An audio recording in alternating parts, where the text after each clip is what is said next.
I get a lot of questions from you guys on Instagram. How do I buy the best knife? And the answer is, it's the one that you like.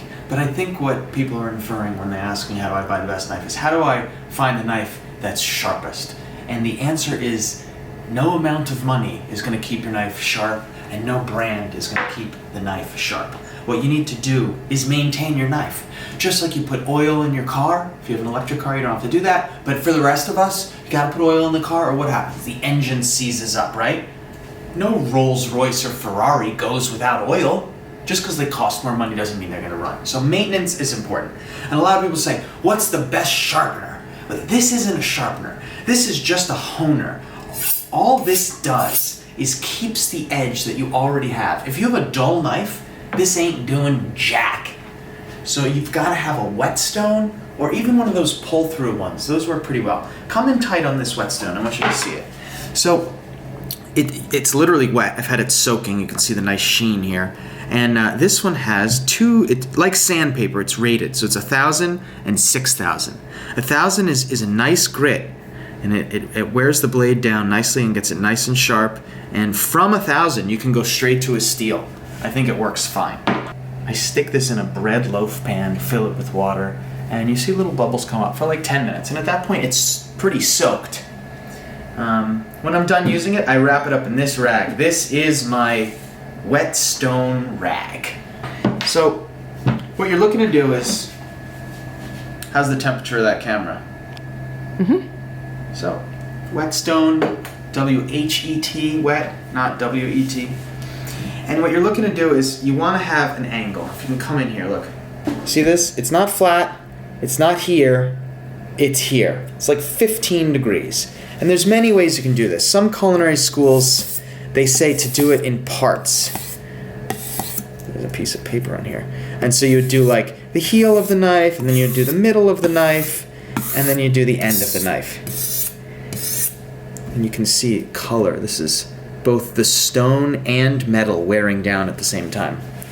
I'm not a fan of that. I like to sweep through the whole blade, try and get it uniform, and I want to count how many times I do it. So 5, 6, 7, okay? And now I'm going to do it the other way. 1, 2, 3, 4, 5, 6, 7. So, here's the end of the knife blade, right? If it's like this. Here's what we just did. It's kind of dull, right? And we just did like 7 times on this side, and we brought it that way. And then we did 7 times on that side, and now we're bringing it this way.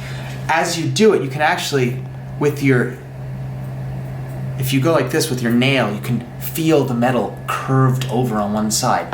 So you want to do is 10 on one side, 10 on the other, 9, 9, 8, 8, and so on.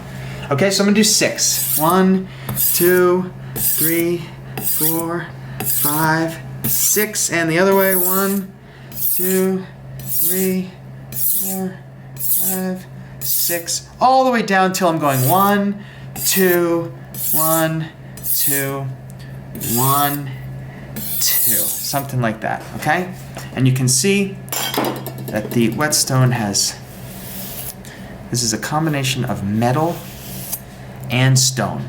Now, you could smooth it out on the other side, which is essentially like a polisher, or you can just give it a couple on this. Some people do it this way. I think it's a little dangerous. What I like to do is that same angle that we had. I start at the heel, I go straight off, and then I start at the heel, and I come towards me. And what you get is this. Okay? And just simple maintenance like that, which doesn't take very long, enables you to have a knife that's sharp enough to cut through paper. So, get a whetstone, practice, just follow those techniques. It might take you 20 minutes with the first knife. That's okay. There's always more metal to wear down, and there's always more stone to wear down. The point is, I cannot recommend a knife to you that's going to stay sharp forever, because the answer is no knife will stay sharp forever. Just like no tire will keep a tread forever. Just like no eyeball will have 20/20 vision forever. Things age, everything's alive, molecules are moving, you need to maintain it. I hope that's helpful. Some people even like to go back and forth like this. To me, it makes sense, like aerodynamically, if you think of like a flag blowing in the wind. To me, it always makes sense to be pulling the metal away, right? Because that's how, in my brain, it says we're gonna get the sharpest thing. So when you're coming back and forth, yeah, maybe if your knife is really dull and you wanna work a lot of metal off, but if it's already pretty sharp, I'd be pulling in one direction, okay? So here's the way I like to do it. You find a nice tight angle and you just come across like this. Right? So you get the whole blade.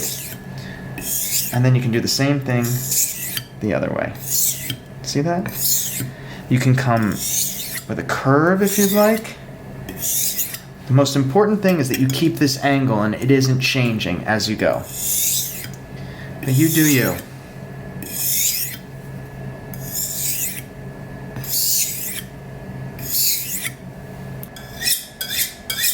Is that all I was going to say?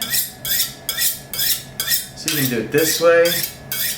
That seems dangerous. If you want to do it this way, why don't you do it away from you? With the blade away. But I think the blade, just like I do on the board, blade trailing rather than blade pushing. I think that's the way to hone. Pretty solid. I will just say one more thing about the knives when you're going to buy them. If you see my knife here, the bolster is not chubby. Some of the knives, they sell with a very fat piece of metal here, and it gives you the illusion of you being able to protect yourself.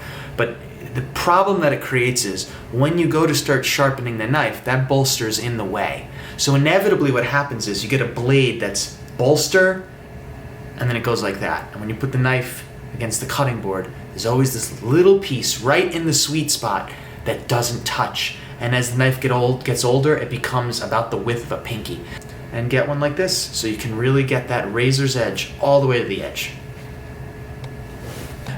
I'm sure a bunch of you are going, oh, that's a fancy knife and that's why it cut through the paper. And the answer is no, it's a fancy knife, but it cuts through the paper because I maintain it. You know what else cuts through paper? My Swiss Army knife, which I also sharpen on this whetstone. No joke.